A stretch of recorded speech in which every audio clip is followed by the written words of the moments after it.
Thanks very much, Daniel. So I'm Phillip Lynch. I'm a final year PhD student in University College Dublin, much like Ben. And I'm here to present some work that I did both with my supervisor, Niels Warburton, and our collaborator, Martin van der Meent. And as you have seen from this session, there's a bit of a theme going. So it's all about emeries, and the lads already gave a great introduction about these and why they're important. So I'm going to skip over this a little bit.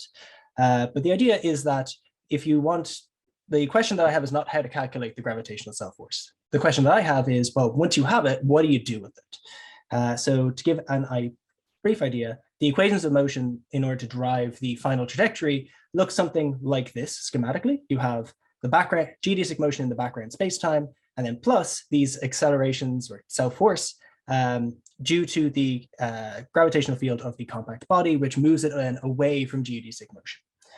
And you do this in perturbative orders of the small mass ratio, which in emeries is very small. And how far you want to go in this expansion is going to be determined by how accurate you want your final waveform to be and your final inspiral. If all you care about in terms of LISA is just seeing if there's an emery present in your data, you could probably get away with just adiabatic inspirals.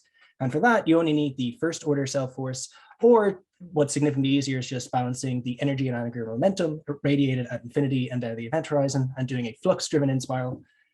But for all the scientific goals that LISA hopes to achieve with emeries, you really want to post-adiabatic inspirals. And for that, you're going to need to evaluate the first order local self force, both dissipative and conservative effects. We'll also need contributions from second order as well. And unfortunately, we do not have access to this just yet. So while our goal is to create post-adiabatic inspirals, we are missing a crucial piece. And that piece is probably even more important than we initially thought. So we do have access to first order self force, and so we can do that as a proof of concept.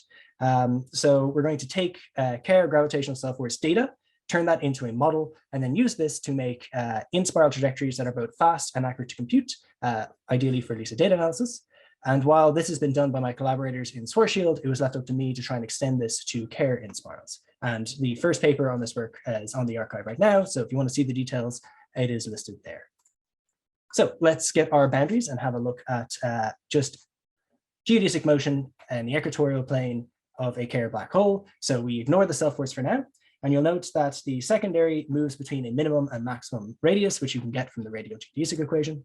The spin of the primary is given by A, and we're going to define these two constants of motion, the semi-lattice rectum, which is kind of a measure of the average separation of the orbit, and eccentricity, going from 0 to 1, how circular or non-circular the orbit is.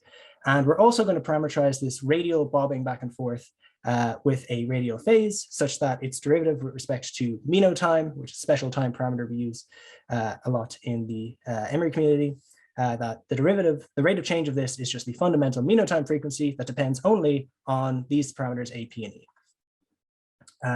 So now that we have an idea of the parameter space we want to fill, we're going to take Martin's gravitational self force code, evaluate it for a bunch of geodesics, so we can get the self force in a particular geodesic, and we want to then interpolate that across the parameter space. But given that it's very expensive still, we're going to need to be a bit strategic about how we do that, because we only have so many CPU hours available.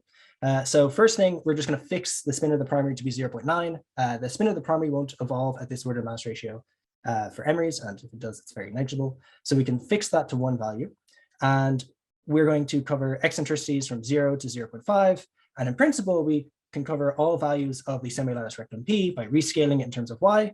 We choose this so that we end up with more points concentrated, the white points here are our training set, near the last stable orbit where the self force varies the most, and very few at infinity where you wouldn't really want to use the self force anyway. You're better off just using PN out here anyway. So it works really well in the strong field. So using only a 15×7 grid of Chebyshev nodes and interpolating with Chebyshev polynomials, we end up with a smooth continuous model across this patch of parameter space, and comparing that to a training data sets that we didn't use to train the model on, given by these green crosses, we can see that we have relative errors that never exceed 5×10⁻³ In fact, it tends to be considerably better than that across the parameter space, which is a great improvement over previous methods where you needed thousands of points in a smaller region of parameter space to get a similar amount of accuracy. So the fact that we're able to do this with only 100 means that we can tackle this problem of tiling large parts of the emery parameter space much more efficiently than before. So while it's not perfect, it's a good enough proof of concept for the method we're going to show going forward. So now that we have a model for the self force, we need some equations of motion to stick it into in order to get our trajectory. And we do that using the well-known method of oscillating orbital elements, or oscillating geodesics in our case. And the idea here is that we describe the orbit as a series of continuous neighboring geodesics. So you're evolving from one geodesic to the next. So we're going to pick some orbital elements, in our case, P and E. You're going to have some orbital phases, in our case, that action angle QR I mentioned before. And we have to carry around some extrinsic quantities. They don't appear in the equations of motion, hence they're called extrinsic. So these are going to be the t and phi coordinates of the particle. We're going to need those for the waveform generation bit at the end. And so if there wasn't any gravitational self force, you can see P and E would just be constant. Your orbital phase evolves with the frequency, and t and phi just evolve with the geodesic equations of motion for them respectively. Whereas now that we have the self-acceleration coming in and perturbing the orbit, P and E now evolve slowly with time, and the frequency picks up a correction. So now that we have these equations of motion, we stick in our model and we end up with the very first self-force trajectory in Kerr spacetime, which sounds great, but there are some issues. So let me just explain quickly what's going on. So if we assume, first of all, that we have a 10 to the 6 solar mass primary and a 10 solar mass secondary for a mass ratio of 10 to negative 5, pretty typical Emery. This initial condition here is picked so that this inspiral should last about 1 year before reaching just before the last stable orbit given here. Beyond that, you would need to attach a transition to plunge, merge, and ring down. But for Emery's, that makes up a really, really small part of the signal. The vast majority of the signal is going to come from this area here. And so while we have a trajectory, the problem is this takes about 6 hours to calculate a single inspiral, which is a complete non-starter for data analysis. And the reason for it is you have all these tiny orbital timescale oscillations, which are a huge pain for your numerical software to resolve accurately. And that's because our equations of motion depend on these rapidly oscillating phases. So if only there were just some way that we could just average through these tiny little oscillations while retaining the accuracy of the overall trajectory. And thankfully, there is a way to do that. My collaborators have already done this in Schwarzschild, but the trick is to use this old technique of near identity averaging transformations. So the gist is that instead of trying to solve equations of motion for your orbital elements, your phases, and your extrinsic quantities, you instead solve for these tilted variables that are related to the originals by an identity transformation at first order, plus these small corrections, right? And these y's, x's, and z's, you're free to pick and choose them to be basically whatever you want. And we're going to choose them so that as we derive equations of motion for the tilted variables, that they strategically cancel out any oscillating terms that appear in our equations of motion. The process of doing this is very involved and quite tedious with lots of freedoms, but the end result is equations of motion that have the following form, where they only depend on the slowly evolving orbital elements, p's, and at no point does it evolve on the rapidly oscillating phases. And what's nice about doing this is that the decomposition that I showed at the start of this didn't make a whole lot of sense, whereas here it neatly divides everything into the contributions that come in due to geodesic motion, due to adiabatic corrections, and then due to post-adiabatic corrections. So now that we've calculated these and we can apply these to our inspiral, what does that look like to the inspiral I showed you before? So now we had our original curve in blue, and our niche trajectory in orange, you can see here, just goes straight through all those orbital oscillations. And now just to prove that our inspiral is in phase with the original one, we can invert the transformation we had before and effectively post hoc put the oscillations back on. And that's given by our red dash curve. And you can see we can very accurately put them back on because our knitted trajectory is in phase with our full trajectory. And it's able to do this the entire way through this inspiral, including right up to the end. The impact that this has on the final waveforms is shown here. So using Kluge method for generating quadrupole waveforms, which isn't ideal, but should be a fair test because both are being put into it. We have the knit, where we haven't added any oscillations back on, and our oscillating geodesic self-force trajectory with all of the oscillations. And we have the first hour of the inspiral, the very last hour of the inspiral.